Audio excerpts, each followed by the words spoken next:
Hey guys, it's Mountain Walk, and today we're going to be talking a little bit about Premodern. Got some another Premodern online tournament thingy. This one has like 20 plus people, had some interesting stuff in there, so I was like, oh cool, interesting deck list, interesting choices. Should be good to go over, so we can look over that. So yeah, let's go ahead and get into it. Okay, so first up, apparently, I think there was like 20 something people or something. I don't know. I don't remember. Maybe there's only 11. It said, I think it said there's 20 something people, but there's only like 11 deck lists here. I don't know what's going on. But anyways, we got some interesting stuff here. As you can see, we got a typical Merfolk thing going on here. Nothing too weird. Nothing too weird. But we do have a little bit of spice. We got the one main deck Stifle. Stifle is a pretty powerful card. Obviously, very good against fetch lands, but just good against all sorts of random triggered abilities and activate abilities too, of course. So that's kind of a neat card, especially the one main deck. Like can really throw people off trying to play around Stifle, even if you don't have it. So you still get value, even if you don't have it. It's kind of a wonky card where sometimes it's amazing, sometimes it has no value. So I think playing one is fine. Gives you sort of the best of both worlds. All right, and also the other thing is Reef Shaman. I think this is a little out there. If it was like a 1-mana 1/2 or 1/1, like it would be good or fine or interesting. But I think this is a little too deep. You know, with because obviously with Lord of Atlantis you can change the lands to be, you know, islands or whatever, so it makes you guys unblockable. But yeah, if they kill your other guys and you're left with a Reef Shaman, or even worse, 2 Reef Shaman, they don't do anything. I mean, there's just too many times where these are just don't do anything. They're just kind of bad cards. They're blanks, really, I should say. So yeah, I think that this is just too high variance. It's not really where you want to be, but it's interesting tech. I'd be interested to see how it worked. Um, but yeah, first impression, not a fan, but definitely pretty spicy, pretty cool. I remember this card when I first started playing Magic. I was like, wow, I can change lands. I bet that's good. It wasn't very good, but anyways, let's move on. Okay, so now we just have maybe now I'm not going to say a super typical sort of threshold deck, but there's some interesting stuff in here. So what do we got? We got first off, mental note. This is a pretty standard card in like threshold decks since forever, basically. This is really good. It really gives you threshold really fast, so that's awesome. You know, and the cantrips, of course, making it pretty great. Lets you dig through your deck. Obviously, good synergy with AK if you flip over an AK or 2 or something. Uh, and then we also have 2 Careful Study. Careful Study is pretty good at getting you threshold, helping you get threshold. But it's like not that great, you know, late game. I mean, late game sometimes you can like, you know, filter through a bunch of your lands to draw gas and stuff. But typically, like, Careful Study is not that great, but it is nice to help get threshold quicker. Sylvan Library, again, this is, I think, something that should be pretty much main deck, and any deck that can play green, yeah, probably want at least one. It's very powerful, especially against the, you know, stuff like Landstill, any of the slower control decks where they can't punish you for like just drawing a bunch of cards. Um, really good. And Sylvan Library even has synergy with our good friend Azuran Orb. Azuran Orb turns lands into life, so helps with racing the other aggro decks like Sly or something, but also, again, fills up your graveyard. It's another thing that helps you with Threshold. Has value in other places. I guess it could even be useful against the other land tax decks, maybe. But yeah, and of course we see main deck Stifle too here. Again, not that uncommon in these sort of threshold style decks. Yeah, definitely kind of got a little bit of the grow stuff going on because we have Quirion Dryad too, of course. Yeah. So lots of good stuff here. Pretty interesting take. I like this deck quite a bit. All right. So here we have a slightly spicier Rexer list. Um, Definitely something weird going on. I'm not sure. I mean, I can see this Dust Bowl. Dust Bowl makes sense. That makes sense as a card you'd want to play. Um, just as one of, just as a utility land. But City Traders, which is just tap for 2 colorless or whatever, but you have to sack it when you play another land. City of Traders is a little weird here. These decks are typically pretty um, requiring a lot of green mana. I mean, obviously, if you're activating multiple uses of survival each turn, which is really the point, you really want to break survival, get as much value out of it each turn. Not exactly sure what the City of Traders is doing here. Maybe it's just a deck list error, and it should be like City of Brass, which would make sense with our 2 cards we're highlighting here. One of which would be Intuition. Intuition helps you find all sorts of cards and puts 1 into your hand, 2 into the graveyard. But I'm wondering, like, should this maybe just be like Buried Alive? Intuition does get, however, stuff like your survivals, recurring nightmares, or even just like a bunch of Cabal Therapy be pretty brutal. Of course, Buried Alive is a million times easier to cast and does just put all the crap you want into your graveyard immediately, not needing to discard it. So interesting choice. Of course, you can have the City Brass or the Birds of Paradise able to cast the Intuition. Raven Familiar looks like something you'd actually just use to Recurring Nightmare into play. Just discard it with our good friend Survival of the Fittest or Masticore or something, and then just go nuts with that. Same thing with like Academy Rector. I mean, you can at some point cast it, but you can also just recur it with Recurring Nightmare. So yeah, lots of pretty cool stuff. I mean, there's random things like Merfolk Looter. It's a good one. Lets you obviously put all the cards you want in your graveyard immediately and draw a card. Good with most of the deck. And Merfolk Looter is just a good card against like control decks, of course. Just Looter plus Squeeze, pretty solid. So yeah, well, yeah. So I'm figuring the City of Traders should probably be a City of Brass. So that would make a little bit more sense, especially with all these sort of off-color cards like Monk Realist and stuff like that. But definitely pretty interesting, pretty sweet. Definitely a little bit of a spicy Recurring Nightmare Survival of the Fittest list. All right, so here is an interesting sort of blue-white black sort of dump truck-esque like mid-range control sort of thing.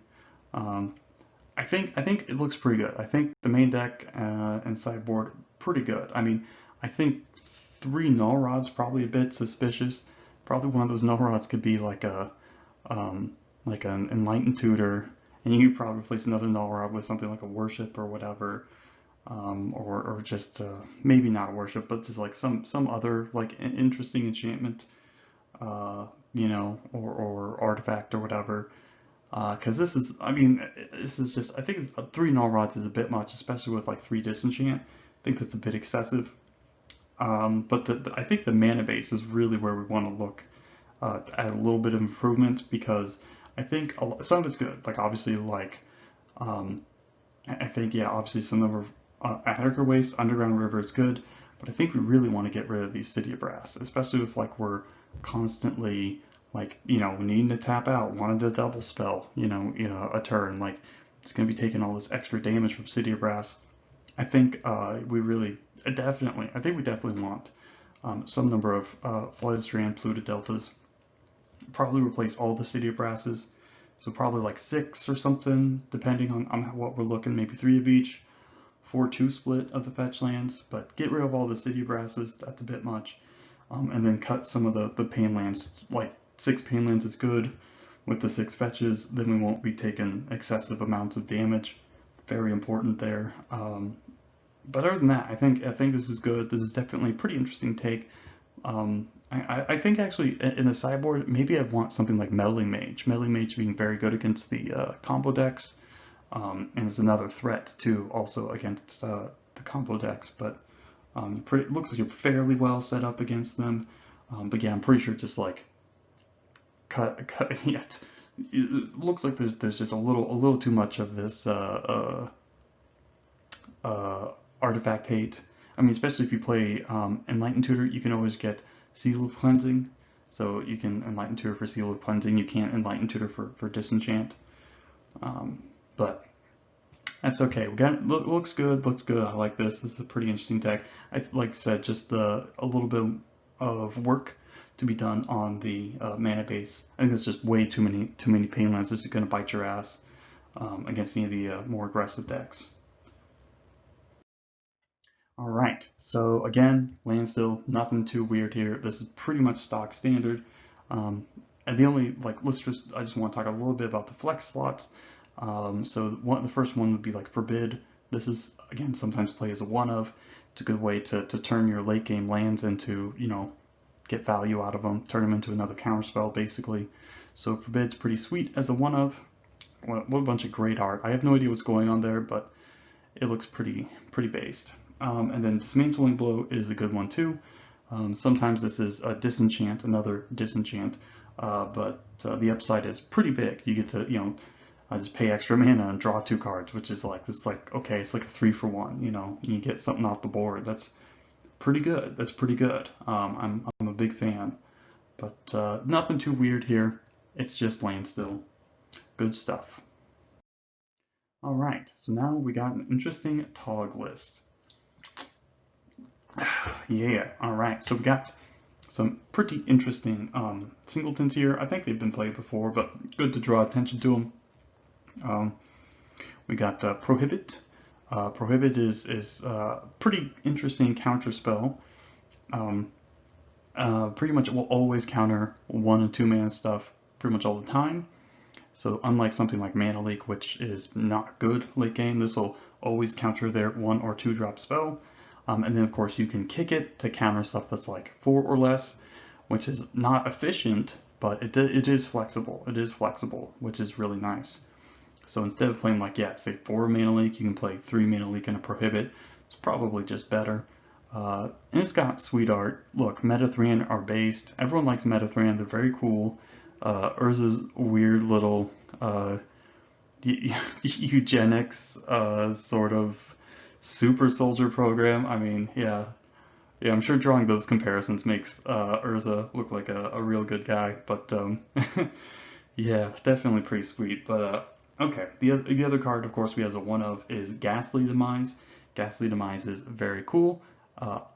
There's not I mean, there are some black decks, but they're not super popular. So it's basically a 1 mana card that can pretty much just kill anything for the most part without much extra work, because you're putting all these cards in your graveyard pretty easily. So it's gonna kill stuff really easily.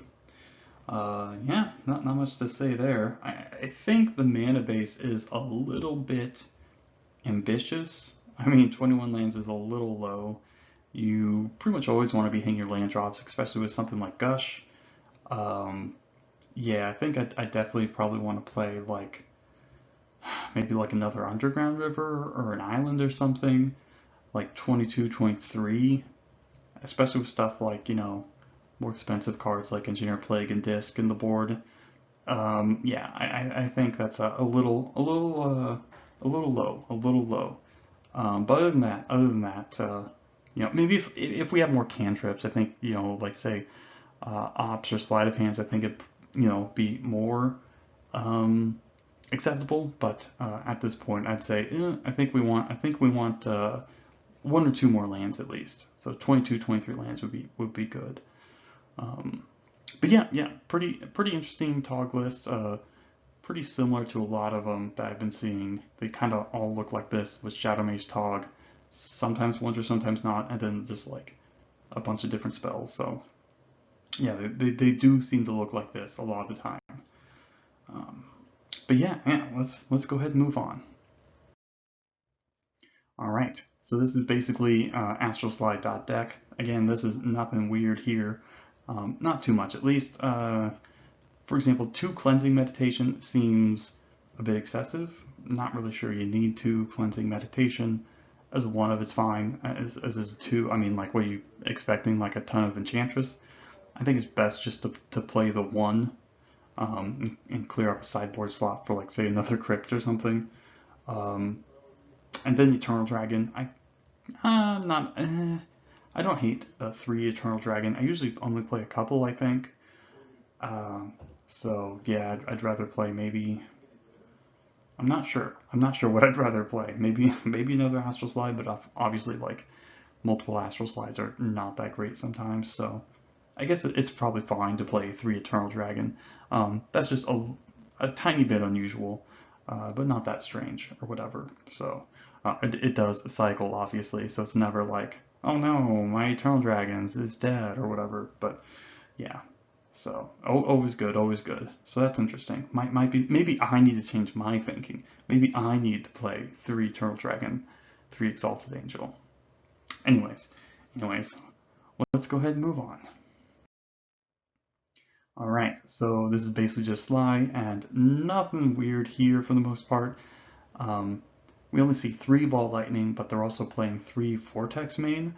So obviously you need to, make cuts somewhere. You can't just be having like a ton of 3 drops in your, your like 21 land aggro deck or whatever. Obviously, you can get punished by just drawing a bunch of just dirtily hands and you do nothing. So that's not good. But yeah, nothing too strange main deck. Again, we see 2 Price of Progress. That's pretty good. That's a good card. Again, it's high variance. It's very powerful though. I'd say 1 or 2 pops main deck is fine. It's certainly understandable. I usually just play them in the board. We have main deck Flame Rifts and stuff, and 1 Firebolt. Love Firebolt, of course. Very nice. Adds more 1 mana burn. Very good. But the sideboard's a little wonky. 4 Anarchy, I can say I've never played a deck with 4 Anarchy before. That seems a little excessive. I mean, I guess if you're like playing against like White Weenie or something like that all day with like Infinity Silver Knights and Mother Runes and stuff like that, I mean, sure, worship and things like that. I mean, shit, yeah, Anarchy will get the job done. Maybe they just like the art and the card in general. You got that sweet Phil Foglio art, very cool. I'm loving that. But I think I like 2 Anarchy. I like 2 Anarchy. What I do really like though is the 1 Crash over, say, like just the 3 Overload. Just because it lets you, you can kill 2 artifacts in 1 turn pretty easily and still play like another spell or something. So that could be kind of neat.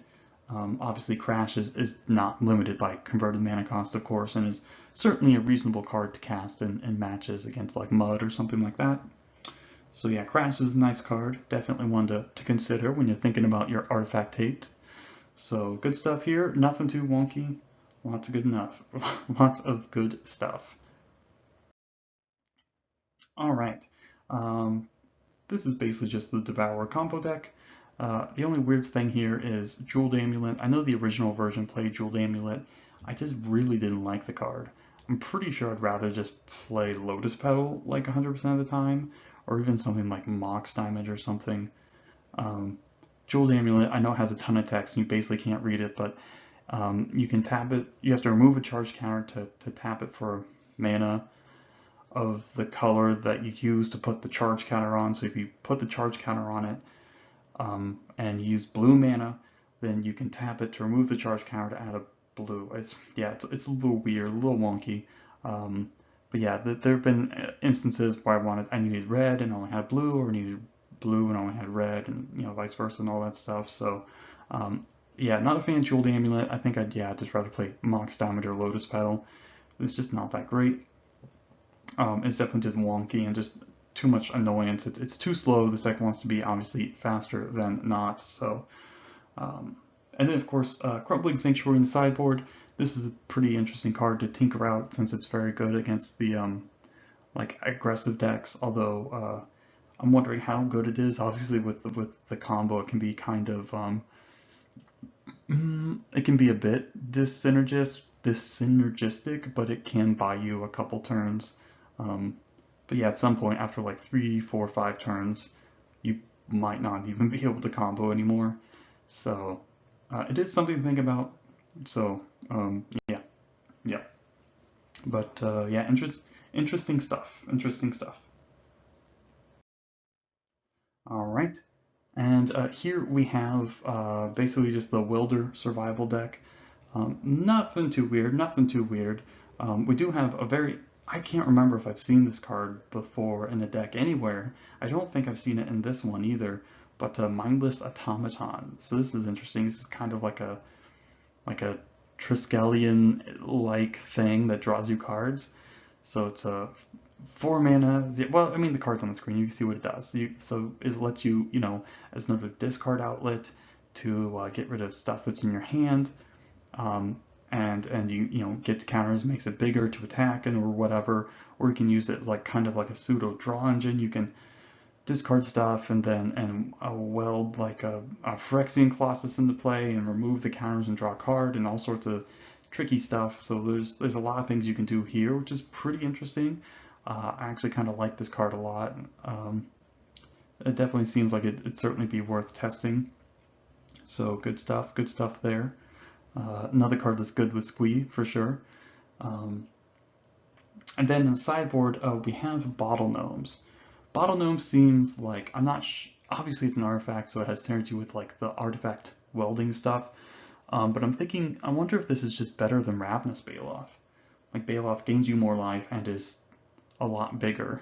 I guess this is slightly easier to cast and cheaper, but I'm not 100% sure. So Bottle Gnomes, interesting addition. I'm not sure if it's better than Baloth, but I love Bottle Gnomes, so heck, I'll buy it. I'll buy it. All right, and as the first deck, of course, we have Turbo Lands, but slightly different Turbo Lands. So we've got some techie stuff. So got like main deck Thwart and Naturalize. Definitely unusual, a little unusual.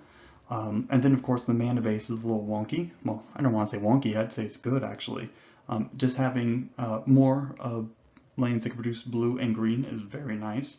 So we got the 2 City Brats and the 1 Undiscovered Paradise. Of course, the Undiscovered Paradise having synergy with Horn of Greed. So Horn of Greed, of course, whenever any player plays a land, they draw a card. So Undiscovered Paradise can turn into like an extra card every turn, especially if you're not, choked on mana. So that's pretty sweet. But the really nice thing in the sideboard, of course, is the Phantom Nashoba, which is very good against creature decks. Hard to kill, just keeps coming back, gains you a bunch of life, so buys you more turns to do all sorts of things. So I really like the Phantom Nashoba attack here. Very sweet, very powerful card against a lot of the creature decks.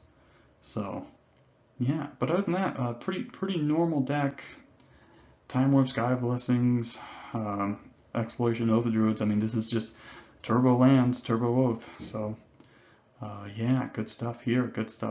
So yep. So that's pretty much it. Pretty interesting set of decks. A little bit of interesting tech. Some interesting discussions about what you can improve and stuff on some of these decks. So very cool. So that's it for today, guys. So thanks for stopping by and have a nice day.